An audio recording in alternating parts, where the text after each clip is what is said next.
Welcome to the Period Story Podcast, the podcast where we get behind some of the myths and misconceptions about periods.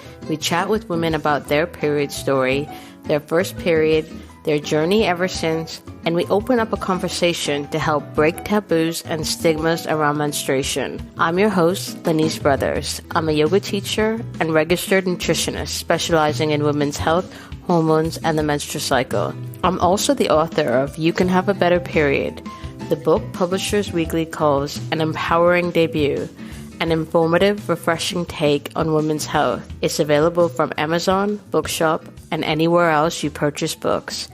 We are back. Season 7 of the podcast is here, and I'm so excited for you to hear today's episode. It's Endometriosis Awareness Month, and I'm so pleased to share my conversation with Carla Cressy, who is the founder and CEO of the Endometriosis Foundation. Carla is a true force in the endometriosis community. She spends her time helping others gain access to care and support, and she also does advocacy work to provide insight into the development of national health guidelines around endometriosis. Hi, Carla. I am so excited to have you on the podcast. I love the work that you're doing, and I'm so thrilled to be able to learn more about your story and learn more about the work that you're doing with the Endometriosis Foundation. Let's start off with a question that I ask every guest, which is, tell me the story of your very first period. Oh gosh, now I got to think back. Okay, so I was year 8. I was one of the youngest in my year. So I think I was 13. And funny enough, I was actually in my lesson of SCOPE, which was sex education. And I remember having this horrendous pain. And I looked down and there was blood on my chair. So I literally started my period then and there, grabbed my friend Holly, who was sat next to me, ran to the office, got some sanitary towels, cleaned myself up. And kind of that was that. And yeah, I just, I've got 3 sisters, so I was kind of quite prepared and kind of knew what to expect and things. But my periods were never quite normal. They would actually come every 2 weeks from the off, something that we really thought would just kind of settle down over time. But what didn't settle down was this horrendous pain. I just had this awful kind of crippling pain that would just see me on all fours. Like it wasn't getting better. And I was pretty much straight away kind of seeing my GP and saying, I was already kind of there for these irregular periods. But for this pain as well, like that wasn't normal. My mum was quite concerned kind of early on about this kind of pain and these 2 periods a month, which was just a bit of a nightmare. So yeah, my first period, it wasn't really a great experience, to be honest, because it just wasn't something that ever settled down. It was something that I was just continuously, it was just a huge burden and, quite an annoyance in my life at the time. So yeah, I just seemed to feel like I was always bleeding, never really catching a break. Funny enough, I actually had something they call a false menses as well. So when I was just a few days old, my mum, she was changing my nappy and she noticed that I was having a period. And I remember she was telling me about how she was freaking out and calling the doctor and the midwife. And I don't know how common that is, but I don't think it's very common. So yeah, I also experienced a false menses as well. Wow. So you started your period at 13 in school, quite heavy. Sex education. Wow, the irony. And it was heavy from the very beginning. It wasn't so much heavy. It was just that I didn't really have like clots and things like that. It was just continuous. Though it wasn't heavy bleeding. It just seemed to feel like it was never stopping, and I'd have quite long periods as well. So I would bleed for maybe 7 to 9 days, whereas my sisters would bleed like 3 days or 4 days, So it was quite kind of obvious to begin with that something wasn't quite right. But of course, you're young and you've just started your period. Things are not going to be, as always, perfect from the off. From the get-go. So it was something that we just thought maybe it will settle down and, we'll see how things go. But it just never, ever settled down. It just continued and actually eventually progressed into something a lot worse. So 7 to 9 day periods every 2 weeks. And was it painful the entire time? Yeah, and the pain would actually start before the bleeding would start. So I would have this horrendous kind of rectal pain to the point where I could be just walking and talking, and all of a sudden I'm just stopped in my tracks, and it just felt like, I actually call it the hot poker pain. It was just excruciating, but it was constant. It wasn't something that was going away. So I just knew, okay, this isn't right. And then at the same time, you'd also get the frontal pain as well. So it was just kind of this big, it was just a bit of a nightmare, really. I just went 13 to 14, especially kind of constantly back and forth to the GP. I'd lost ibuprofen. I was asthmatic as well. I'd had asthma from a baby. So having a lot of kind of NSAIDs would trigger my asthma, and I was on all these pumps, and it was just a nuisance, really. Yeah. And it's quite young to be dealing with all of this. Although, we think, 13 to 14, you're a teenager, but, thinking like in the grand scheme of things, having to carry this burden of long periods, frequent periods, very painful periods. It's a lot. And I'm just curious, how did the school deal with this? Or how did they help you deal with this? So the school were very much aware, because I did spend a lot of time. We had like a little room next to our school office, and we'd always have a nurse there. And she'd be, oh my God, you're back again. Like, because I wouldn't, at the time, I didn't know that this was a regular thing. So I wouldn't always be prepared to start bleeding again when I just a week before had a period. So I'd often be down there like, oh my God, I'm bleeding again. And they were quite, they were there. They weren't kind of involved or asking questions or, showing any concern, but they were there to help me and give me pads when I needed them. And, but yeah, when I think back now, like, just to have to deal with that was a lot, Yeah. And then what about your doctor? So you mentioned very frequent trips, lots of ibuprofen, then couple that with, the effect that would have on your asthma. What were the conversations like with the doctor? So the doctor, I think they were quite good. I mean, I just turned 14 when they prescribed me my first hormone pill. Before I was ever sexually active, this was predominantly to help my periods, to try and help my periods. And they seemed concerned. I think my mum was more concerned, to be honest, because obviously I had 3 sisters, so my mum was quite used to periods, and she knew that something wasn't right. And actually, I look back on my doctor's notes, and in 2004, I think I was 14 or 13. My doctor had noted, and it says, "Mum worried there's an underlying issue." So my mum was very much kind of pushing for help with the doctors, and they would kind of do these kind of pelvic exam, not internally, but feeling of my abdomen, and they didn't really seem too worried. And I was still fairly young, and it'd only really been a year into my period, so it was just something that we kind of told, it might settle down, let's just give it time. But then when it got to that 1 year mark and the pain was getting worse, and I started to have like sickness episodes, so I started to become quite sick with the pain and kind of fainting a lot as well. So that's when they kind of decided to intervene with the hormone therapy side. But after a couple of months, I started getting acne and migraines, and it wasn't nice. And they decided to send me to see a gynecologist. So I saw a gynecologist when I was 14, which was quite scary. I had a internal scan, and they just said everything's normal, it's fine, and just kind of sent me back to the GP. But by this point, the pain was pretty intense. It was pretty severe. Days off school. Never able to do PE. So yeah, it was quite a big thing, my periods.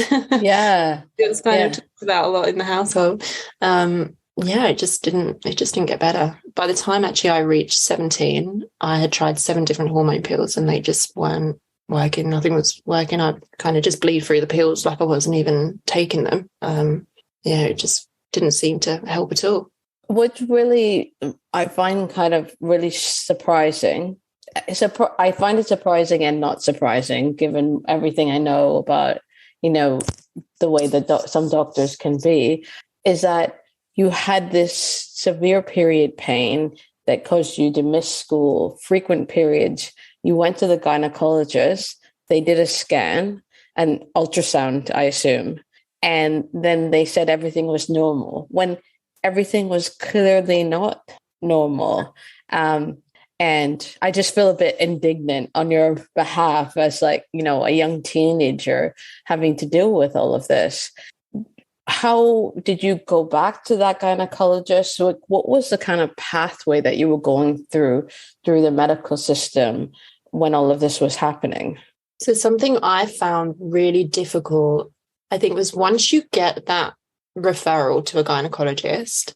I mean, nowadays it's really difficult to get that referral just to go and see a gynecologist. But once I'd had that referral and was told that everything was okay, to get back past the GP to the gynecologist was so difficult. It was just the biggest fight. And it kind of went on into my early 20s because they'd say, you've had these same problems for years.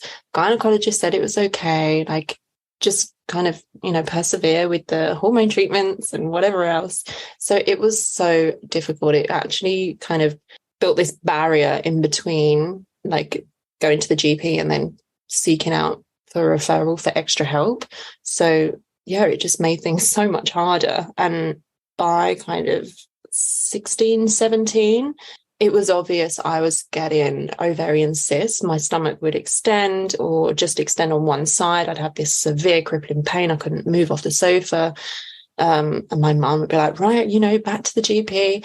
And they just weren't interested in kind of sending me any further than the GP. So they would just give me, methylamic acid, tranexamic acid, and everything else, all the kind of usual medications that they would give to a teenager with, prolonged periods and painful periods.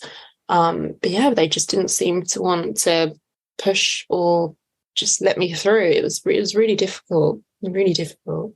And while all of this was happening and you were trying to go down a medical route, were you doing any other research on the side to try to figure out what was going on? Or yeah, I mean, I was still fairly young, so I think I was a little bit naive to just believing these doctors, okay, and everything's fine. I'm going to be okay. Like, this is normal for me. They would say to me, this is your normal. Everyone is different and this is your normal and you're going to have to kind of suck it up, basically.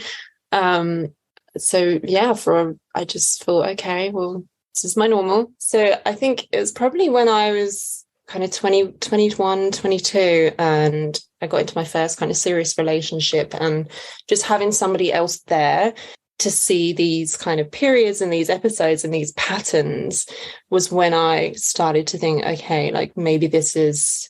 And I mean, by this point, I'd kind of got to a stage where with GPs, where I'd kind of given up a little bit, because I would go and I'd just be faced with the same, this is your normal, suck it up, and, periods are meant to be painful. They're not a nice thing, So I was just kind of a little bit just done with to keep going to the GP. I just felt like a nuisance. I felt like I was just pestering them, So it just got to that stage where I just thought, I'm just not gonna bother going. I'm just gonna kind of deal with this as much as I can at home.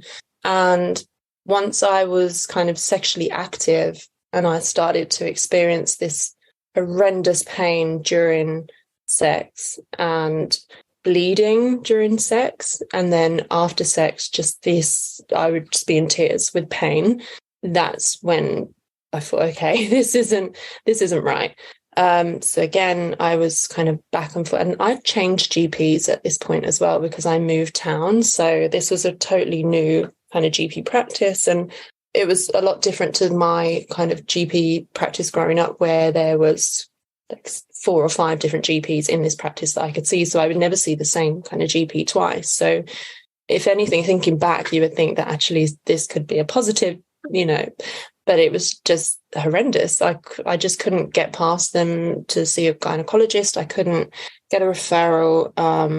And once, as I said, once I started to have these kind of other symptoms starting to progress, I started to research. I started to look on Google, like what is this? I was typing in all my symptoms.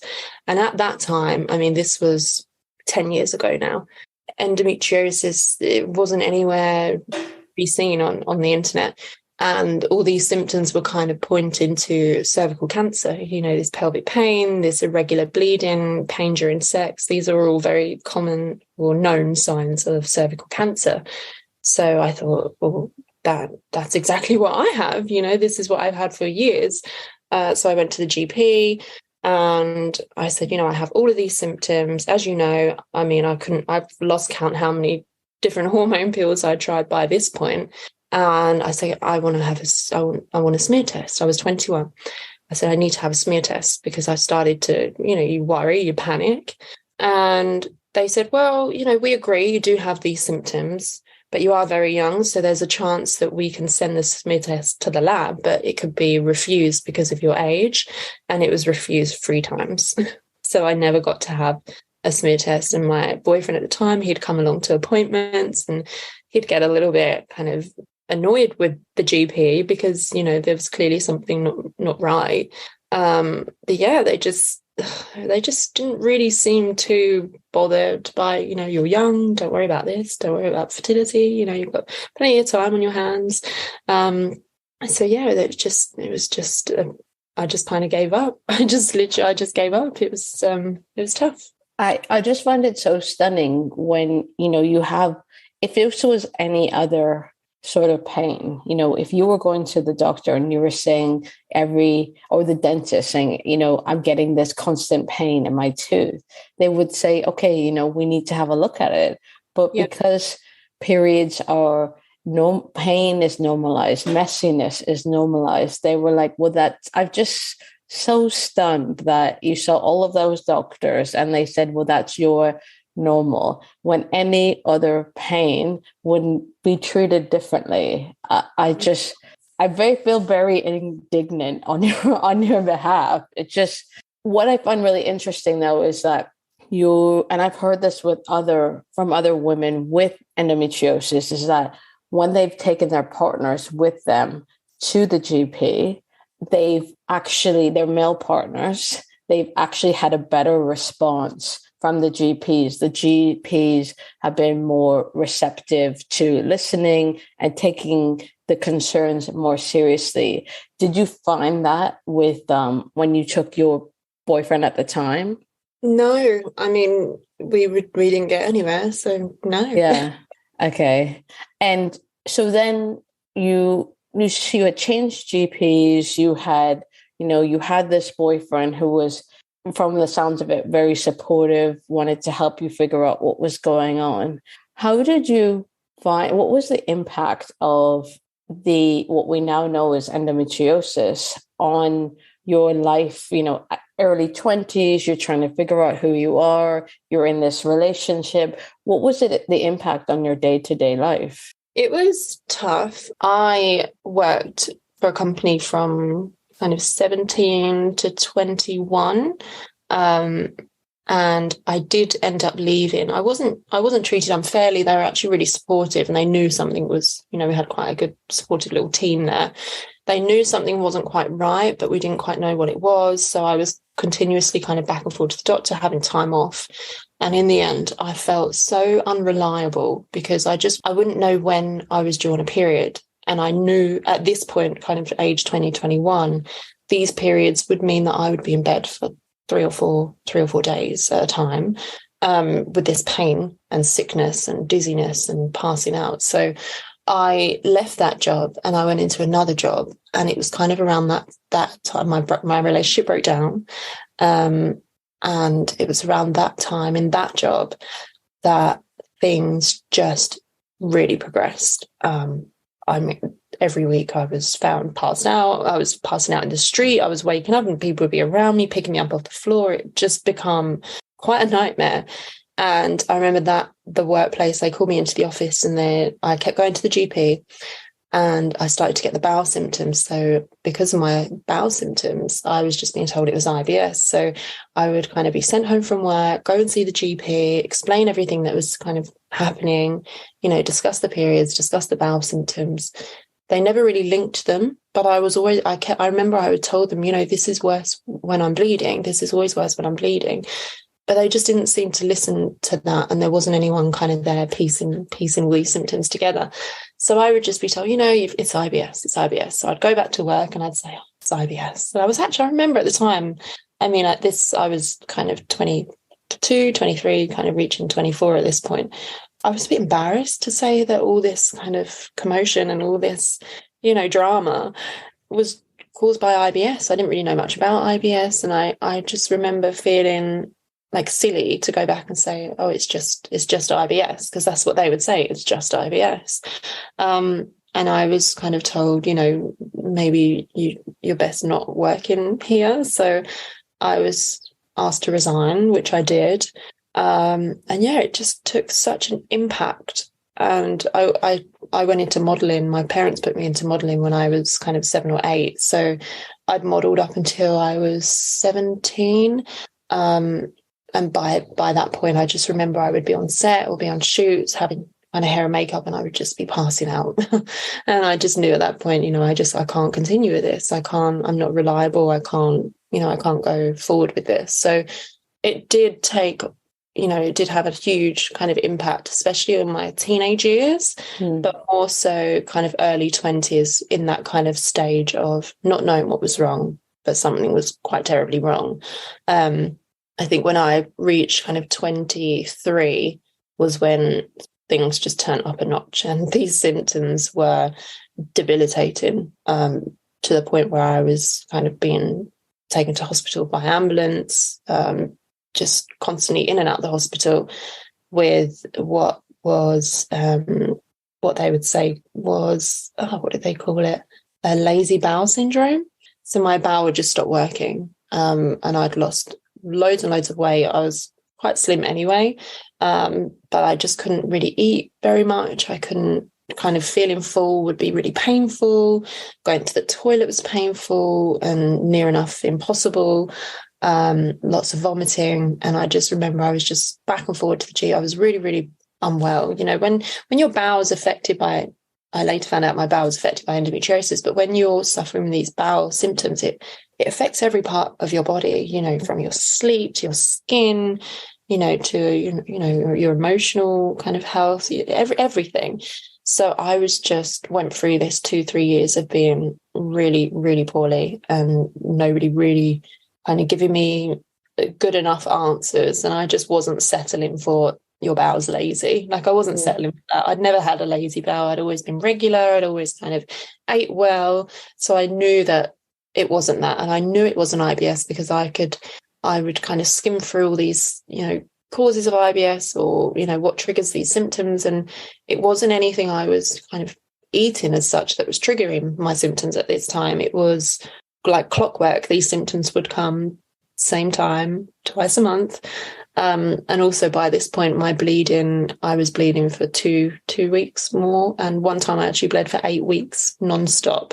And my GP, I remember going to my GP, and I was back the whole time during those 8 weeks. I was back. I'm still bleeding. This isn't right. And she literally said, "Are you sure you've been bleeding for this long?" Like, they didn't believe me.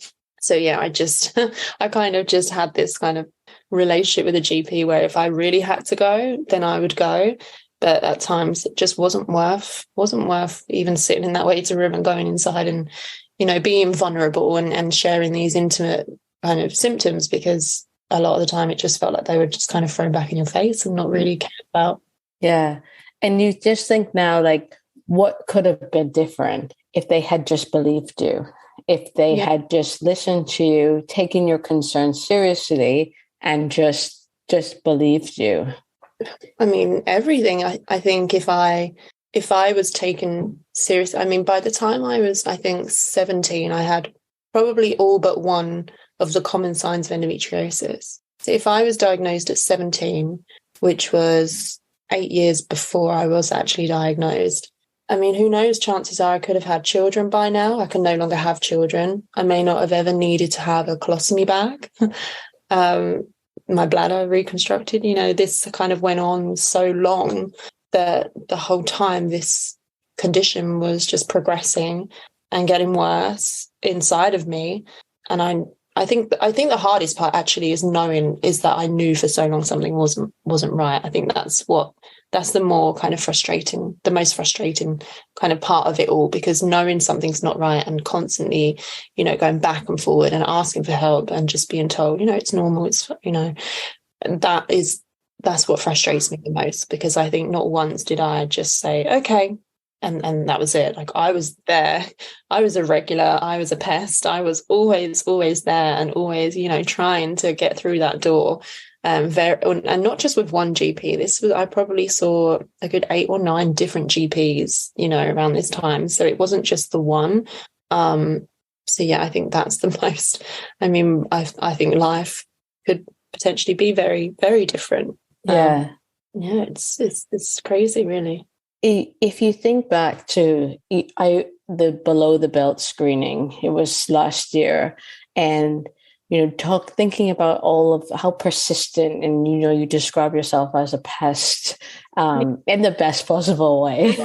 And I remember on the panel, someone asked this question, how do you get doctors to take you seriously? And one of the doctors on the panel, she said, oh, you've got to be a drama queen, be a drama queen, be persistent. But then you just think about your experience and how you did exactly that. It's not always. Yeah. I often hear doctors now will say, maybe it takes so long to diagnose because not many people are just trying to seek help for it and people think it's normal. But actually, I know plenty of people with stories so similar to mine, where they were continuously back and forth to their GPs and, gynecologists, and they just weren't being heard. And I think a lot of the problems lie in that secondary care amongst these kind of healthcare professionals, because they're just not aware. They may be aware of endometriosis, but they may not understand it. And I remember when I was finally diagnosed, I was in the hospital a lot. At this point, I had bladder symptoms. I couldn't control my bladder. My bowels as well. I couldn't go to the toilet. I was on 12 laxatives a day prescribed just to help me go to the toilet whilst they were figuring out what was going on. I couldn't eat. I went down.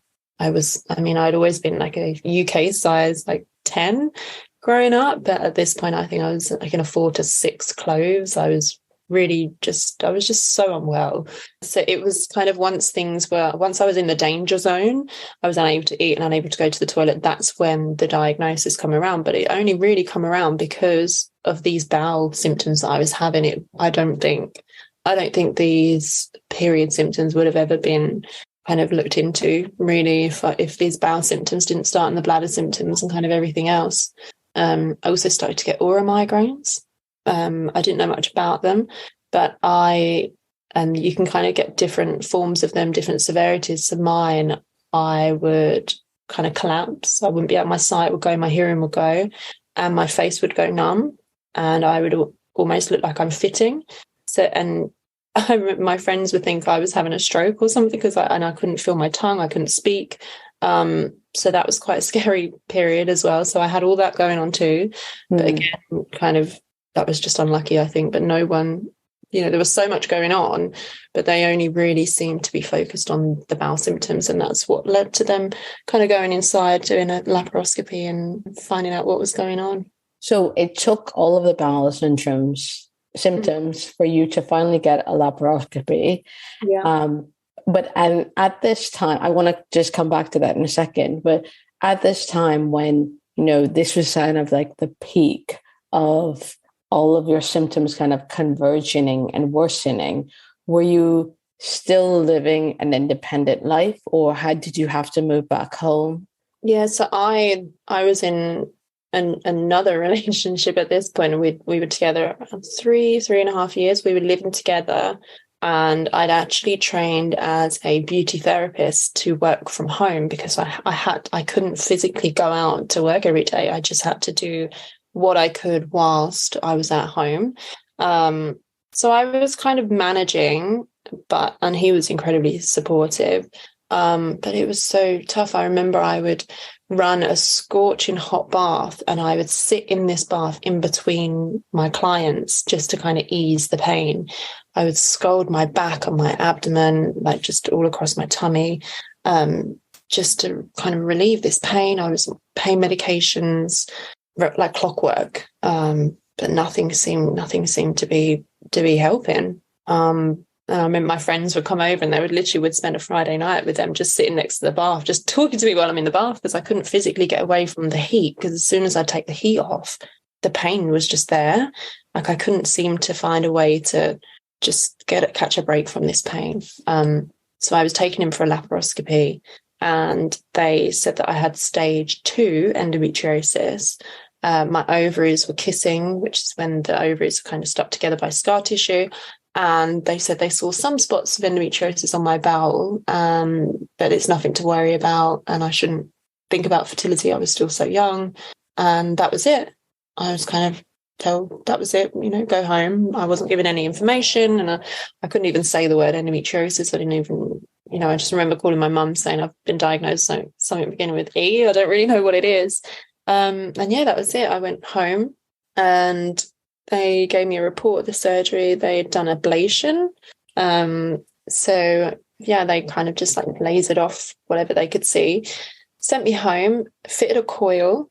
Within a week, I was still in excruciating pain. The symptoms did not go away. I was back in the hospital, back to the GP. Something's not right, And they just kept telling me, just let things settle down, let the coil settle down. I was just bleeding. I was bleeding quite heavily at this point as well, heavier, and it just didn't seem to be getting better. And it was almost like that surgery made me worse. Things were worse after that surgery.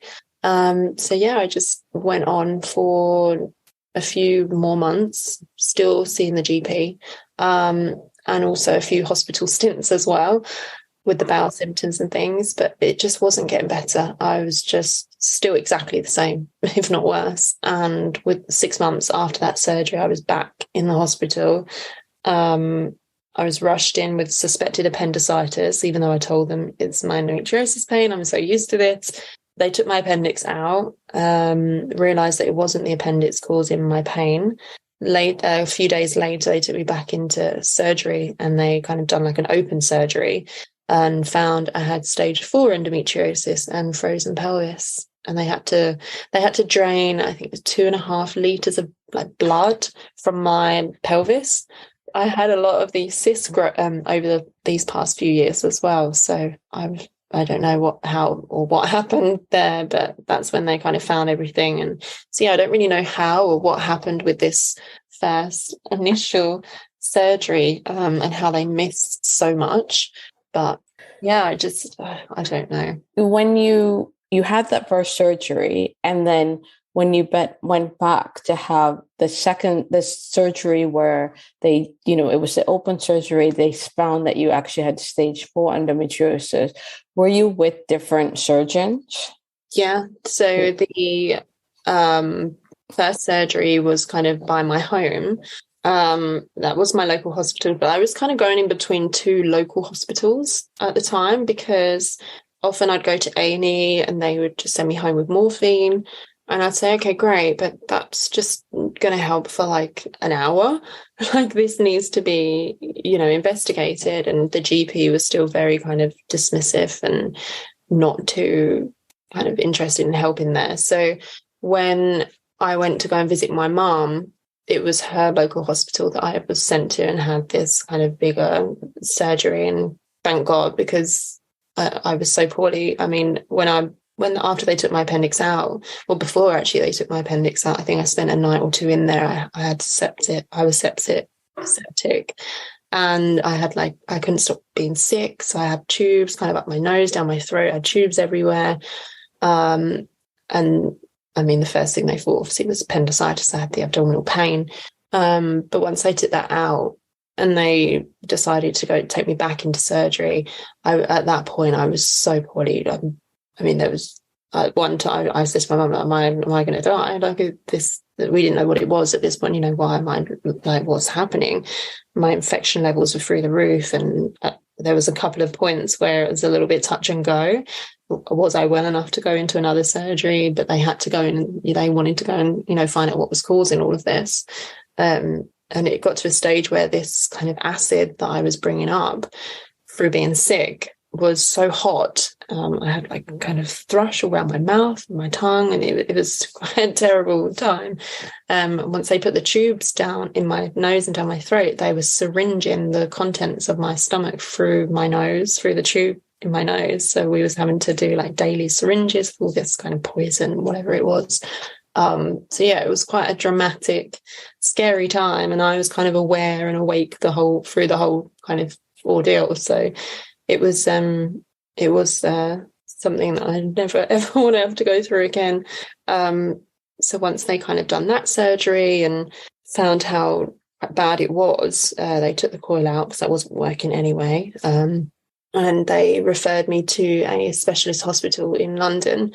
I had about a year wait. So in the meantime, they advised me to call their women's health physiotherapy department. And this was in 2016. It's actually not that long, a while ago, but not too long ago. And I remember I called them and I said, I've just had this surgery over at the main hospital. They've told me to call you. I have stage 4 endometriosis and frozen pelvis. They've asked me to come and have some physiotherapy just to help me whilst I wait for this referral. And I remember the woman, she said, oh, what, endometriosis? I said, yeah. And she said, oh, we don't do anything for bad periods. And that was that. And then kind of during that time, I had a few kind of pain attacks where I'd go into the A&E at this hospital. I'd stayed with my mum now. And I would get rushed in, and all these gynecologists would rush around, and I'd say, oh, I have endometriosis. And these, I appreciate their honesty, but they actually would say to me and my mum, we don't actually know much about that. So it was just a crazy moment to think, oh my, like, what is this? And it was almost like it was rare. And I know that you mentioned one of the articles from the Daily Mail from when my story first went out. If you look at all of these articles, it says rare disease, rare illness, like that. It was so rare, but it's not. It's not. It was just bizarre for me to know like how many other people were suffering. But yet everybody was like, what is this? It's so rare. You're so young to have this. I'm like, I'm not. Like, it's very common. It was a scary time because the people that I was going to for help couldn't help me, didn't know how to help me. So it was just quite a bizarre time. Yeah. And when you had that open surgery and they discovered that you had frozen pelvis disease, which is where the uterus, the bowel, the fallopian tubes, and the ovaries, they're all fused together by scar tissue. Did they separate them? Did they do anything during? The bladder and the bowel was also fused as well. So they kind of just drained all the blood and they just kind of left me. They actually stapled me up. So I had staples, which wasn't very nice. So they kind of just left me like that and referred me on to a specialist centre. And I went to the specialist centre in 2017. And even then it was a year wait, considering how bad things were, it was a year wait to be seen. So yeah, I think I spent about 4 months in bed. I couldn't move. And because I had the staples, like I couldn't lift anything, I couldn't kind of do anything. And I had those in for a good few weeks as well. So I was just I was prescribed really strong pain medications, morphine and tramadol. And I was just literally stuck in bed. Like it was just the worst time. It's just horrible, horrible time. Can you talk a little bit about the impact of all of this on your mental health? Yeah, I don't know. I mean, I've always been quite proactive in, just being persistent and finding out what is going on. But I think once that happened, that it almost had an effect later on. So it wasn't until I mean, in the moment, I was like, right, we're going to do this, going to put more weight on, we're going to eat. What can I eat? What can I eat that's not going to make me feel unwell? So I was very like proactive in getting better, because I'm just to be restrained and stuck. Like I would literally have to roll out of bed onto the floor, up the wall to stand up. Like it was a lot. So I was just very much focused on getting better, and just looking into the condition. So I think at that time, I just kind of somehow blocked out my emotions and just delved into research for endometriosis. And that was when I came across the Endo March, which was started by Professor Cameron Nijat, and I was kind of invited to Stanford to share I was kind of doing all this advocacy work at that time, which probably wasn't the best thing to do, but it was just my way, I think, of kind of coping and blocking that out. But later on, I found that I kind of started to develop this panic attacks, severe anxiety over the thought of going into surgery. And it wasn't that I was thinking about that operation. It wasn't that I was having flashbacks. It was just I would constantly worry if something's going to go wrong. And then it kind of took over to the point where it even just getting in a car with my friend, I would panic and I would be very alert in the car. Like I couldn't just relax. And I was just in this kind of constant fight mode. And that's something that I'd kind of probably went through the last 3-4 years. That has been something that's been quite a big part of my life, this kind of anxiety and panic disorder. So yeah, it had this effect later on, it seemed. And so we're just thinking about the timeline where you were finally diagnosed, you had these surgeries, you were then on this wait list to then go to a specialist hospital in London. Can you then tell us, where you went from there? What happened next? Yes, I'd never heard of endometriosis. I never knew a specialist hospital existed. Like this was, to me, it was just like a whole new world, And I remember my first appointment was with Oliver O'Donovan, who's now actually one of the trustees for the foundation. He was so lovely. And I walked into this like waiting room and just met other people that were there for endometriosis. So it was kind of my first time in real person, kind of talking to other people with it, which was crazy because I'd felt like I was just this abnormal person for such a long time.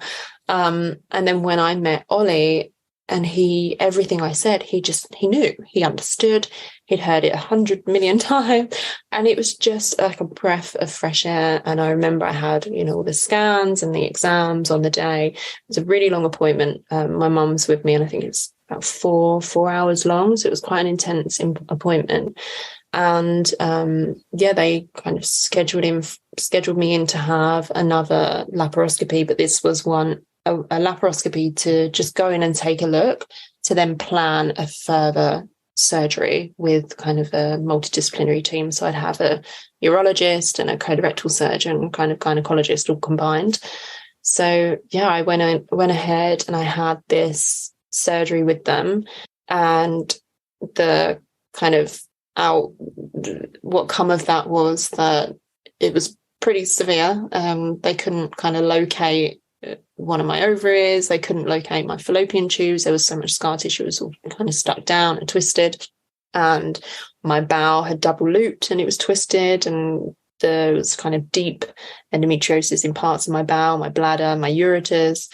So at that time, they were planning to do this. So fertility for me was something that I was really, really kind of stressed out about. And after that surgery, they said, okay, so we're going to plan another surgery. And it's difficult. And this is the problem with endometriosis that I found.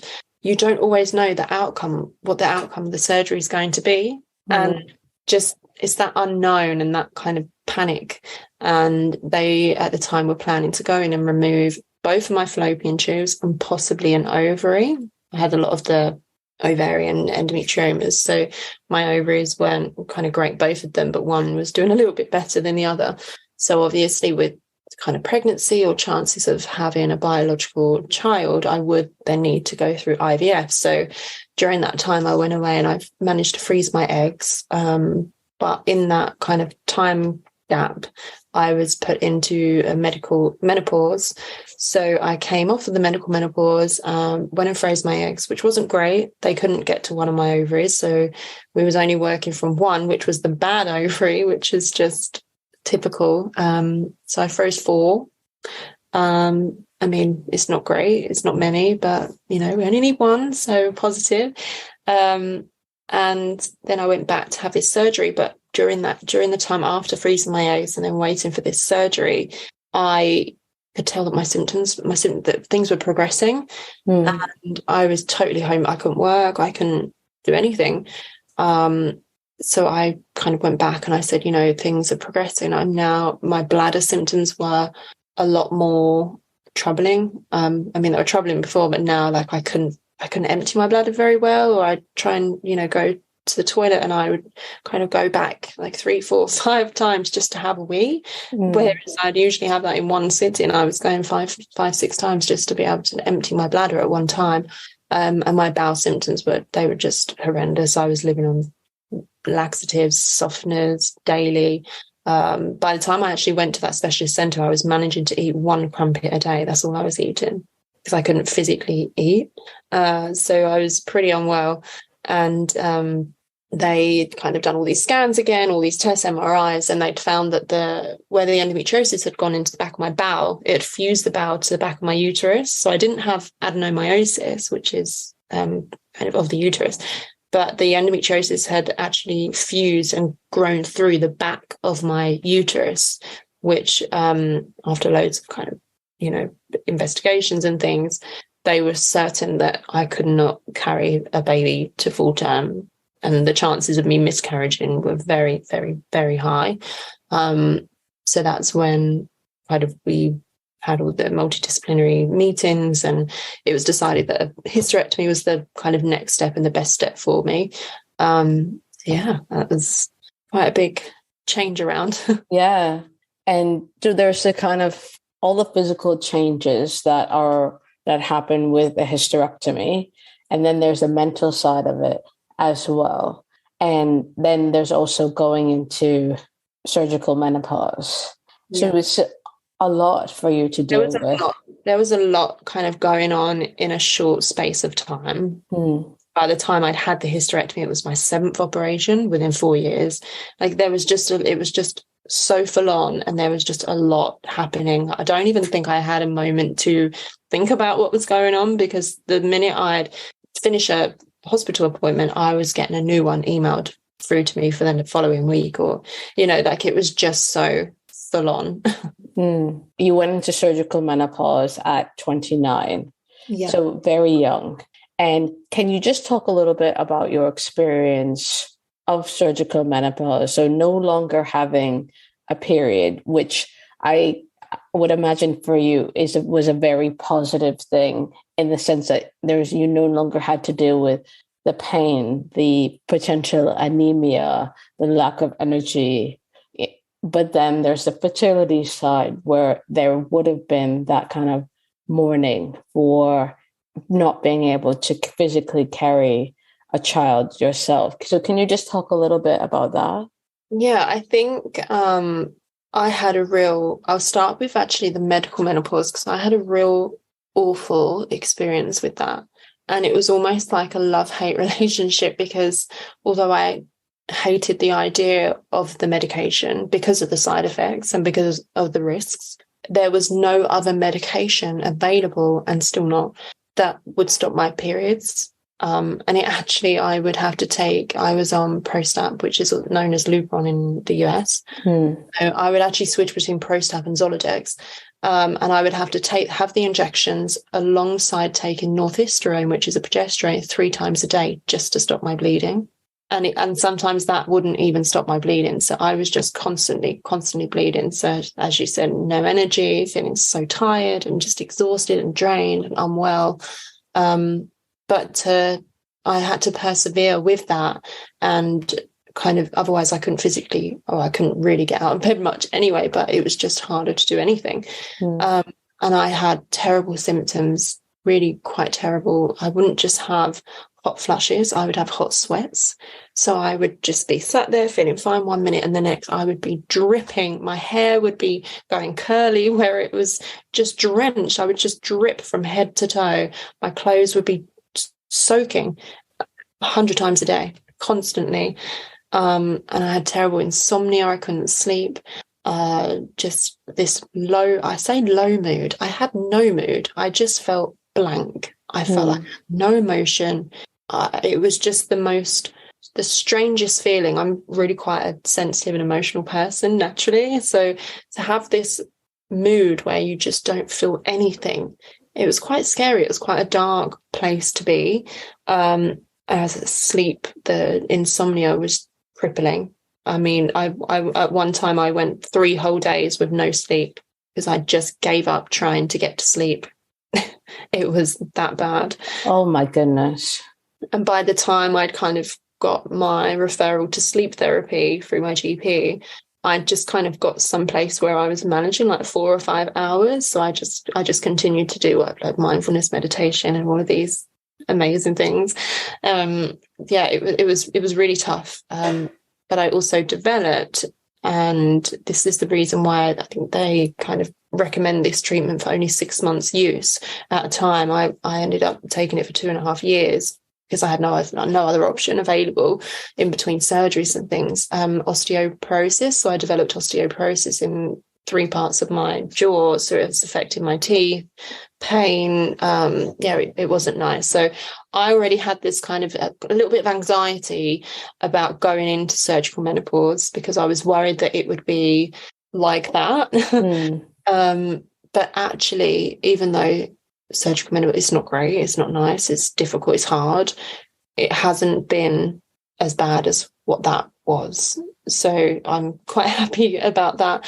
But as you said, it's a relief not to have periods. And also I felt like where everything was left for so long and it took so long to get diagnosed and things had progressed so badly, I always worried about, the cervical cancer or a uterine cancer or ovarian cancer, or, all of these kind of potential risk factors of being a woman, and how toxic things were. I always kind of had that little bit of the fear of finding out more further news.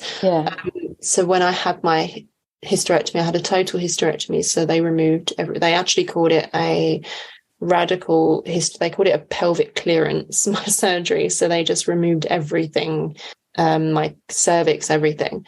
And it does feel as a relief now to know that I don't have to worry now about, ovarian or cervical, uterine, or, these kind of cancers, which is something that did kind of play on my mind when I knew that things were kind of frozen pelvis and there was all this, horrible things going on in there. So it is quite a relief. And as you said, not to have periods is lovely.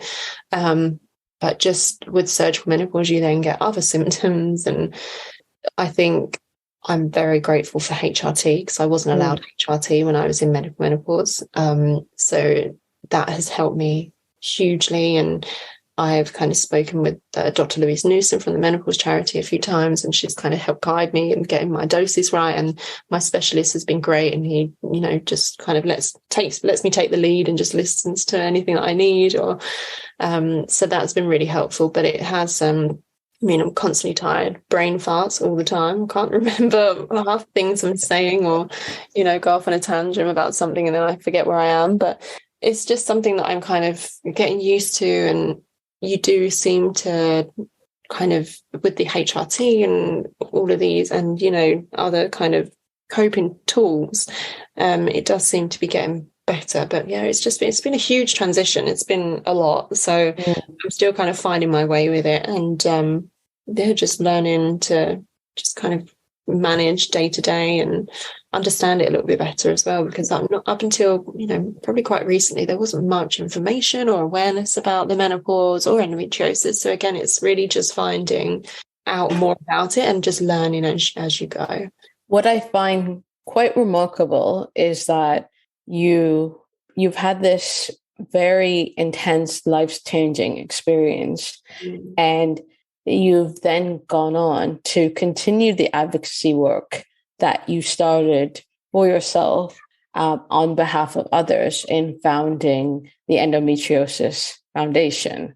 Can you talk a little bit about what drove you to start this charity, and talk a little bit about the work that the charity does? Yeah, so I mean, I never planned to set up a charity. It was never something that I ever thought I'd ever be doing. And it really started with setting up a support group.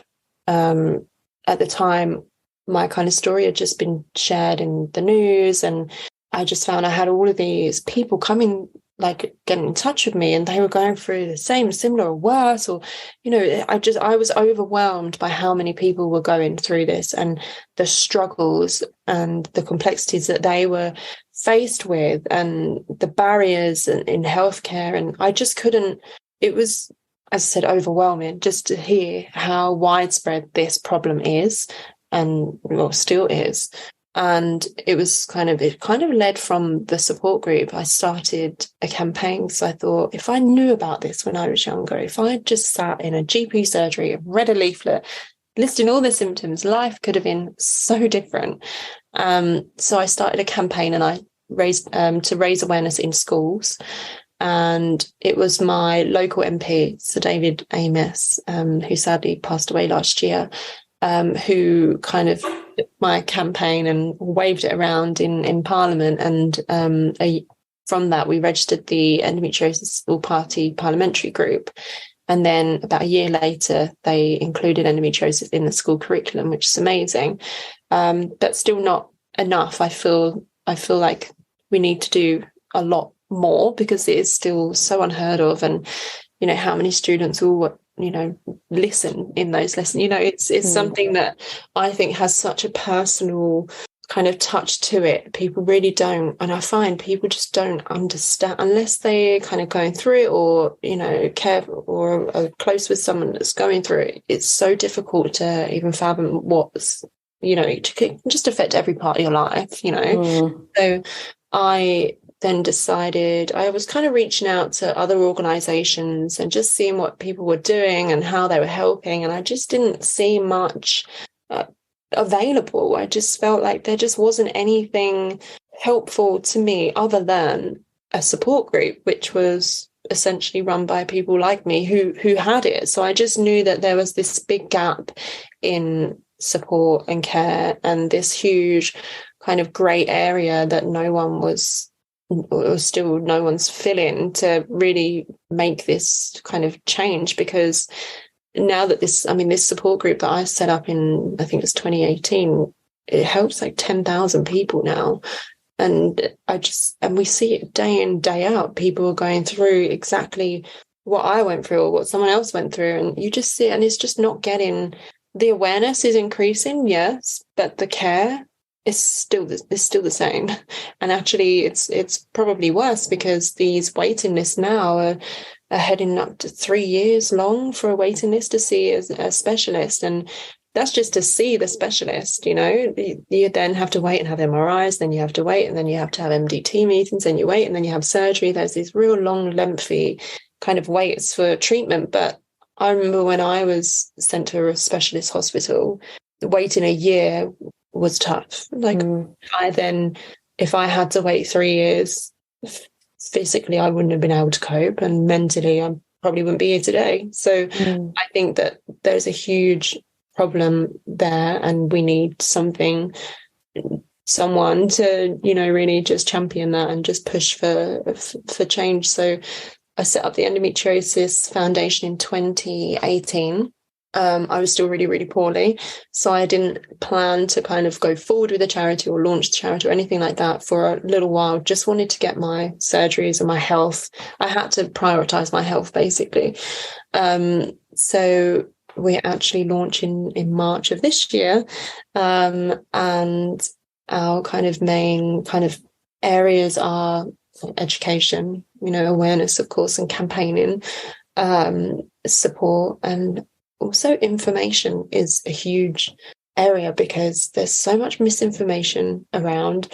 There's so many kind of false claims that, pregnancy will fix it, a hysterectomy will fix it, and just all of these different, just wrong information. And just this, I just find a lot of information is contradicting, it's confusing, and that needs to be fixed. So yeah, we're coming from a kind of approach where, we're just starting from the bottom and we're just going to work our way through and, hopefully just be there and help as many people as we possibly can.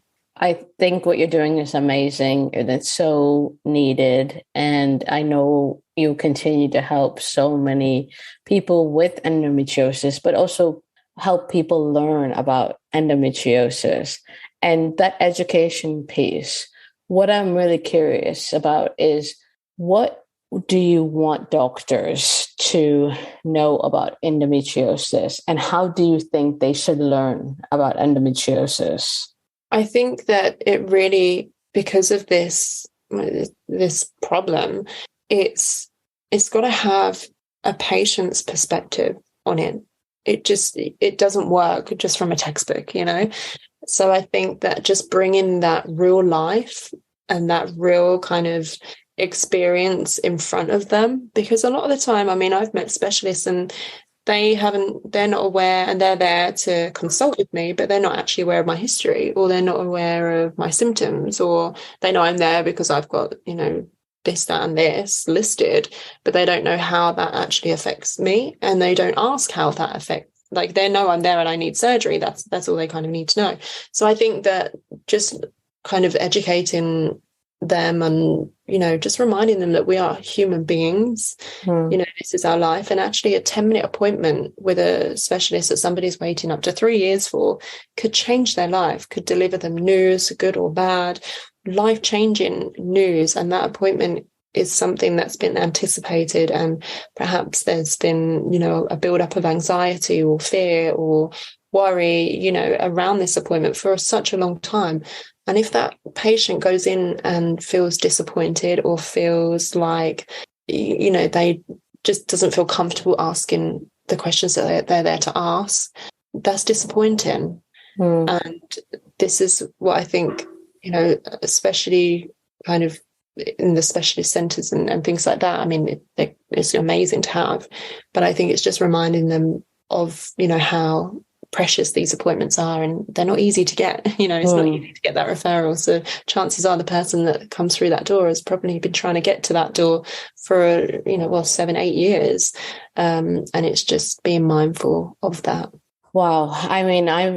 I'm really so grateful for you sharing your story today, and I know listeners will want to find out more about what you're doing. Where can they find you? So our website is the endometriosisfoundation.org. We have if they subscribe there, so we've just kind of launched our little blog and things. So yeah, we're very much in the early stages, but we got some great specialists involved and patients, it's amazing. So we're starting out. So yeah, it's exciting. We can share our journey with them and just kind of keep in the loop of what we're up to. And as you know, we've partnered recently with Parla and Holland and Barrett, so we're doing an event together in 2 weeks. So that's exciting. So yeah, there's a lot going on, and it's just so nice to bring also that kind of more that other approach, with nutrition and mindfulness and all things that I really love and enjoy, that have helped me, and just bring that to, through the charity, to other people, because these things, these coping tools, they're not taught about, they're not spoken about, they're not, recommended. And these are things that we could be doing from home by ourselves. And, for me, I had to learn the hard way. I had to learn, I had quite a difficult time learning, what to eat, what I could and not what I could and couldn't eat, but just what foods were making me feel unwell, and how best to, instead of just not eating at all, which I'd done a lot of the times because I just couldn't find the energy to figure out, what can I eat? I was already exhausted. I was chasing doctors, and it was just draining. And just having kind of that area as well, bringing that through the charity. I just think I'm excited for that. And I'm just, yeah, it's amazing. Well, thank you so much for coming on the show and sharing your story. I am just so excited to get this episode out there and for people to learn more about endometriosis, and for someone who's really young, if they're listening, or someone who is a mom to someone who might have endometriosis, to be able to get help early and advocate. So thank you so much for your time and for coming on the show. Thank you for having me. For more inspiring conversations, head over to periodstorypod.com, where we have so many more for you to peruse. If you want help with your menstrual or hormone health, email me on hello@eatlovemove.com to set up a free 30-minute hormone health review. If you like today's show, please don't forget to subscribe, rate, and review wherever you get your podcasts. Tag us, come say hi, and send in your requests for who you'd like to see on the show on Instagram and Twitter on @periodstorypod, or email us at hello@periodstorypod.com. I'm Lenise Brothers, and you've been listening to Period Story. Thank you so much for listening.